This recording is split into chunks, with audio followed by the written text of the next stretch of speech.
ઉત્તર ગુજરાતના બે જિલ્લામાં ચાંદીપુરમ વાયરસનો ભરડો. સાબરકાંઠા અરવલ્લીમાં ચાંદીપુરમ વાયરસનો ભરડો. 2 દિવસમાં 4 વ્યક્તિઓના મોતના સમાચાર. રિપોર્ટમાં વાયરસ હોવાનું બહાર આવ્યું છે. ચાંદીપુરમ વાયરસથી મગજમાં સોજો સહિતના લક્ષણો આવી જતા હોય છે. નવા વાયરસને લઈને સાબરકાંઠા અને અરવલ્લી જિલ્લામાં સર્વે કરવામાં આવ્યો છે. અસરગ્રસ્ત દર્દીઓના ઘરે અને વિસ્તારમાં સર્વેની કામગીરી હાથ ધરાઈ. હિંમતનગર સિવિલ હોસ્પિટલમાં કુલ 6 દર્દીઓ દાખલ હતા. સાબરકાંઠાના ખેડબ્રહ્મામાં 1 અને અરવલ્લીમાં 2ના મોત નિપજ્યા છે, જ્યારે 1 વ્યક્તિના મોતના પણ અહેવાલ છે. રિપોર્ટ મોકલવામાં આવ્યા છે. હજુ 1 વ્યક્તિનો રિપોર્ટ મોકલવાનો બાકી છે. પૂના લેબોરેટરી ખાતે આ રિપોર્ટ મોકલવામાં આવ્યા છે અને હવે સોમવારે રિપોર્ટ આવશે.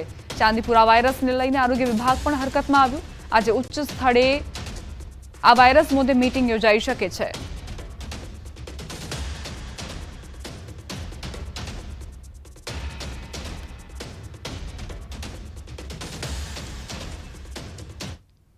મહેસાણામાંથી 2 વર્ષના બાળકમાં જીબીએસ જેવો ભયાનક રોગ જોવા મળ્યો. આ બીમારી દેશમાં દર 1.50 થી 2 લાખ બાળકોમાંથી 1 બાળકમાં જોવા મળતી હોય છે. આ રેર બીમારી છે. ઊંઝાના વણાગલા ગામના અક્ષય કુમાર વિજયભાઈ ચૌધરીની આ બીમારી હેઠળ મહેસાણાની ખાનગી હોસ્પિટલમાં સારવાર ચાલી રહી છે. તબીબના જણાવ્યા મુજબ બાળકને પ્રથમ કમરના નીચેના ભાગમાં પેરાલિસિસ થાય છે. બાળકને સાજા થતા 3 થી 6 મહિના લાગી જાય છે. આ બીમારીમાં 15 થી 20 લાખ રૂપિયા સુધીનો ખર્ચ થઈ શકે છે. ત્યારે ખેતી કરી ગુજરાન ચલાવતા બાળકનો પરિવાર મુશ્કેલીમાં મુકાયો. ઇમ્યુનિટી પોતાના જ શરીરને નુકસાન કરતો આ એક ઓટો ઇમ્યુન ડિસીઝ છે, જેને અમારી ભાષામાં ઓટો ઇમ્યુન કહેવાય. બાળકના ચેતાતંત્રને ઉપર સોજો આવવાના કારણે એને લકવાની અસર આવે. જો બાળકને વેન્ટિલેટરની એવી જરૂર પડે અને લાંબો સમય આઈસીયુમાં રાખવો પડે તો લગભગ એના ખર્ચા લાખોમાં થઈ જતા હોય. રોકાઈશું એક નાનકડા વિરામ માટે. જોતા રહો news 18 Gujarati.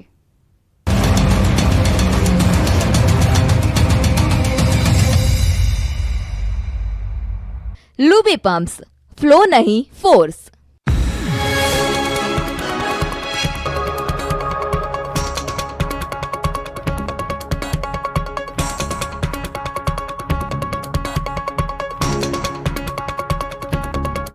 Luby pumps, flow नहीं फोर्स.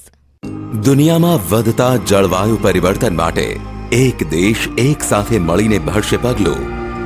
જાણો કેવી રીતે 1 અરબ હાથોમાં છે દુનિયાની તકદીર, જે લક્ષ્ય એક નવું ભવિષ્ય.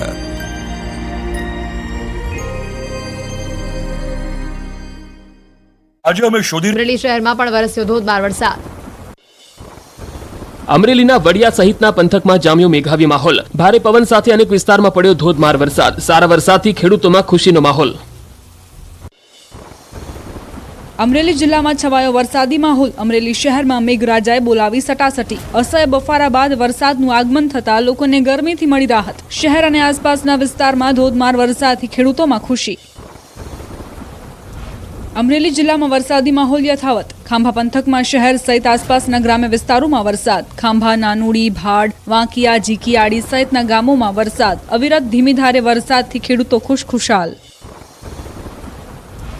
અમરેલીના ધારી પંથકમાં વરસાદ. ધારી શહેર અને ગીર ગ્રામ્ય વિસ્તારોમાં વરસાદ. ગોવિંદપુર, દલખાણી, જર, મૌજરમાં વરસાદ. હુંડલી, ખીચદેવડા, કુબડામાં ખાબક્યો વરસાદ.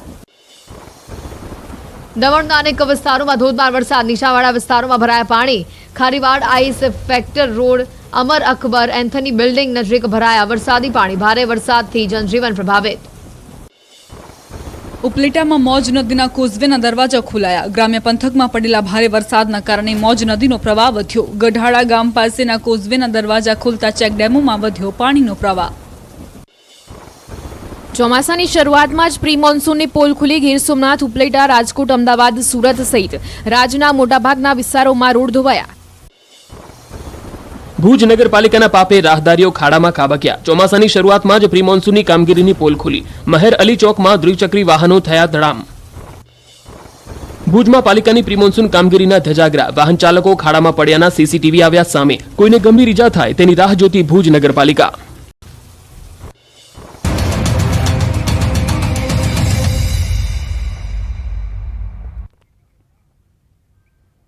Welcome back. અમદાવાદમાં પોલીસ સ્ટેશનમાંથી આરોપી ફરાર.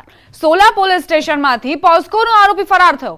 બાથરૂમની બારીનો કાચ તોડીને આરોપી ફરાર થયાના સમાચાર પ્રાપ્ત થઈ રહ્યા છે અને આ સાથે જ પોલીસ સ્ટેશનની જે કાયદો વ્યવસ્થા છે તેને લઈને પણ સવાલ ઉઠી રહ્યા છે, સતર્કતાને લઈને સવાલ ઉઠી રહ્યા છે, પોલીસની કામગીરી સામે પણ સવાલ ઉઠી રહ્યા છે. પોસ્કોનો આરોપી જે બાથરૂમની બારી તોડીને ફરાર થઈ ગયો અને સોલા પોલીસની નજર નીચેથી આરોપી ફરાર થયો છે.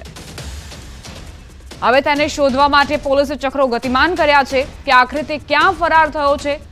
પોસ્કોનો આ આરોપી, પોસ્કો કેસમાં આરોપી જે ફરાર થયો છે, બાથરૂમની બારી તોડીને તે ફરાર થઈ ગયો, પોલીસની નજર નીચેથી તે ફરાર થયો છે.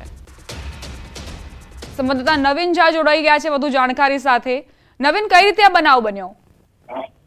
જેને દીપા સોલા પોલીસ સ્ટેશનની અંદરથી એક આરોપી ફરાર થઈ ગયો છે અને આરોપી જે છે તે સંડાસ કરવાના બહાને બાથરૂમમાં ગયો અને ત્યારબાદ જે બારીની કાચ છે તે કાચ તોડીને ત્યાંથી ફરાર થઈ ગયો છે. ક્યાંક ને ક્યાંક વાત કરીએ તો આરોપી જે હતો ખૂબ જ ગંભીર ગુનાનો એટલે કે પોસ્કોના ગુનાનો આરોપી હતો અને જેને લઈને પોલીસની ટીમો બનાવવામાં આવી છે અને અલગ અલગ જગ્યાએ આરોપીને પકડવાની કામગીરી પણ હાથ ધરવામાં આવી છે. જી, આભાર નવીન જાણકારી માટે.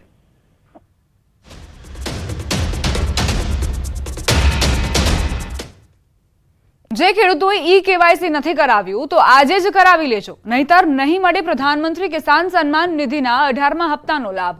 આ યોજના દ્વારા લાભાર્થી ખેડૂતોને વર્ષે 6,000 રૂપિયાની સહાય મળે છે. આ રકમ 2,000 રૂપિયાના 3 હપ્તામાં ખેડૂતોને સીધા તેમના ખાતામાં અપાય છે, પરંતુ ઈ-કેવાયસી વગર આનો લાભ નહીં મળે. હવે આગામી દિવસોમાં લાભથી ખેડૂતોને 18મો હપ્તો પ્રાપ્ત થશે. અમદાવાદ જિલ્લા પંચાયતના ખેતીવાડી અધિકારીના જણાવ્યા અનુસાર અમદાવાદમાં જિલ્લાના 2,20,000 ખેડૂતો કિસાન સન્માન નિધિનો લાભ મેળવે છે, જેમાંથી જિલ્લાના 1,82,000 ખેડૂતોનું કેવાયસી થઈ ચૂક્યું છે, જ્યારે 40,000 ખેડૂતોનું કેવાયસી બાકી છે. ખેડૂત મિત્રો, તમે ઘરે બેઠા તમારા મોબાઈલમાં પણ ઈ-કેવાયસી કરી શકો છો. જુઓ અમારો આ લાઈવ ડેમો. પોતાનો જે પણ ખેડૂતોને ઈ-કેવાયસી બાકી હોય તો એ પોતાનું ઈ-કેવાયસી કરાવી લે. ઈ-કેવાયસી માટે ખાસ કરીને ખેડૂતો જો પોતાનો આધાર કાર્ડ એ મોબાઈલ નંબર સાથે લિંક હોય તો PM કિસાન પોર્ટલ ઉપર જઈને પોતે જાતે પણ એ પોતાનું ઈ-કેવાયસી કરાવી શકે છે, અથવા આપણા ગામના જે ગ્રામસેવક હોય તો ગ્રામસેવકનો સંપર્ક કરીને પણ આ લોકો ઈ-કેવાયસી કરાવી શકે છે. ખેડૂતોએ કેવાયસી કરવું ફરજિયાત છે. આ કેવાયસી કરવું હોય તો બહુ જૂજ સમયની અંદર કરી શકાય છે. તમારા મોબાઈલ ફોનના માધ્યમથી પણ તમે કેવાયસી કરી શકો છો. કેવી રીતે અમે તમને ડેમો સાથે બતાવવા જઈ રહ્યા છીએ. આ રીતે તમારો કોઈ પણ ફોન હોય અને ફોનની અંદર તમે સીધું જે છે તે ઇન્ટરનેટનું જોડાણ થયેલું હોય ને તેના માધ્યમથી તમે આ જોઈ શકો છો. અત્યારે હાલ તમે જોઈ રહ્યા છો કે PM અમે લખતાની સાથે જ PM કિસાન જે છે તે આવી જાય છે. કેમેરા પર્સન હરીશ શર્મા સાથે ગૌતમ શ્રીમાળી, ન્યૂઝ 18 ગુજરાતી, અમદાવાદ. અમદાવાદની LD એન્જિનિયરિંગ કોલેજમાં વિદ્યાર્થીના આપઘાતની ઘટના બાદ પણ તંત્ર ઊંઘમાં હોય તેવું લાગી રહ્યું છે. વિદ્યાર્થીના મોતની ઘટના બાદ LD કોલેજના પ્રશાસને હોસ્ટેલમાં CCTV લગાવવાનો નિર્ણય કર્યો છે, પરંતુ રાજ્યની સૌથી મોટી ગુજરાત યુનિવર્સિટીના હોસ્ટેલમાં જ CCTV લગાવવામાં નથી આવ્યા. ન્યૂઝ 18 ગુજરાતીના રિયાલિટી ચેકમાં આ હકીકત સામે આવી. યુનિવર્સિટીની હોસ્ટેલમાં પહેલા પણ મારામારી તેમજ ગાંજાના છોડ મળવાની ઘટનાઓ સામે આવી છે, છતાં પણ યુનિવર્સિટી પ્રશાસને CCTV નથી લગાવડાવ્યા.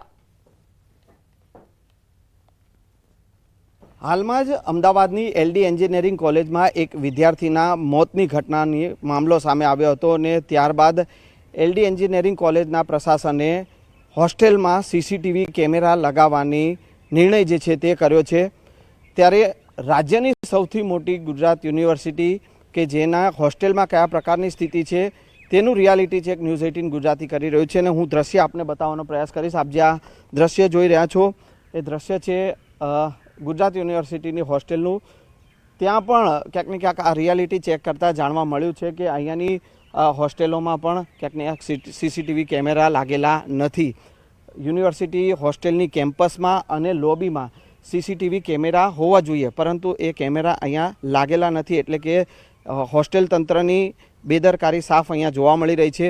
ભૂતકાળમાં પણ ગુજરાત યુનિવર્સિટીની હોસ્ટેલમાં ગાંજાના છોડ મળી આવવાની ઘટના બની ચૂકી છે. આ ઉપરાંત વિદેશી વિદ્યાર્થીઓ પર હુમલાની ઘટના પણ બની ચૂકી છે. ત્યારે જરૂરી છે કે ગુજરાત યુનિવર્સિટીની હોસ્ટેલમાં પણ સીસીટીવી લગાડવામાં આવે. કેમેરામેન નિલેશ સોસા સાથે સંજય ટાંક, ન્યૂઝ 18 ગુજરાતી, અમદાવાદ. જૂનાગઢ શહેરમાં ટ્રાફિક સમસ્યા હલ કરવા શહેરમાં પ્રથમ ઓવરબ્રિજ બનવા જઈ રહ્યો છે. ત્યારે હવે બ્રિજની ડિઝાઇનને લઈને ભાજપ સામે ભાજપ આવી ગયું હોય તેવો ઘાટ ઘડાવ. મનપાના શાસકો કહે છે કે સરકારે ગ્રાન્ટને લઈને ડિઝાઇન બદલવાનું કહ્યું હતું. ત્યારે સામે પક્ષે જૂનાગઢ ભાજપના ધારાસભ્ય સંજય કોરડિયાનું પણ નિવેદન સામે આવ્યું. હવામાન વિભાગની પ્રેસ કોન્ફરન્સ સાંભળીશું. और साथ में साबरकांठा, बनासकांठा, पाटन और महसाना डिस्ट्रिक्ट है जहां पर वेरी हैवी रेनफॉल की वार्निंग और साथ में ऑरेंज अलर्ट जारी है. और जहां पे हैवी रेनफॉल की वार्निंग वो डिस्ट्रिक्ट है गांधीनगर, अरावली, खेड़ा, अहमदाबाद, आनंद, दाहोद, महिसागर, बड़ोदरा, छोटा उदयपुर और नर्मदा डिस्ट्रिक्ट है जहां पर हैवी रेनफॉल की वार्निंग और साथ में अलर्ट जारी है. और सौराष्ट्र रीजन की बात करेंगे तो आज के लिए जहां पर वेरी हैवी रेनफॉल की वार्निंग और साथ में ऑरेंज अलर्ट जारी है वो डिस्ट्रिक्ट है अमरेली, भावनगर, गिर सोमनाथ और दीव डिस्ट्रिक्ट है जहां पे वेरी हैवी रेनफॉल की वार्निंग और साथ में ऑरेंज अलर्ट जारी है. और जहां पर हैवी रेनफॉल की वार्निंग वो डिस्ट्रिक्ट है सुरेंद्रनगर, राजकोट, जूनागढ़, गिर सोमनाथ और बोटा और कच्छ डिस्ट्रिक्ट शामिल है जहां पर हैवी रेनफॉल की वार्निंग और साथ में अलर्ट जारी.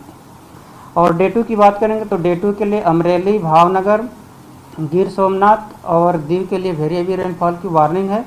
और राजकोट और जूनागढ़ के लिए हैवी रेनफॉल की वार्निंग है और साथ में येलो अलर्ट जारी है. और डे 3 के लिए जहां पर वेरी हैवी रेनफॉल की वार्निंग है वो डिस्ट्रिक्ट है अमरेली, भावनगर, गिर सोमनाथ. ન્યૂઝ 18 નેટવર્કની વન ટ્રી પહેલમાં આપણી સાથે જોડાયા છે મધ્યપ્રદેશના મુખ્યમંત્રી મોહન યાદવ.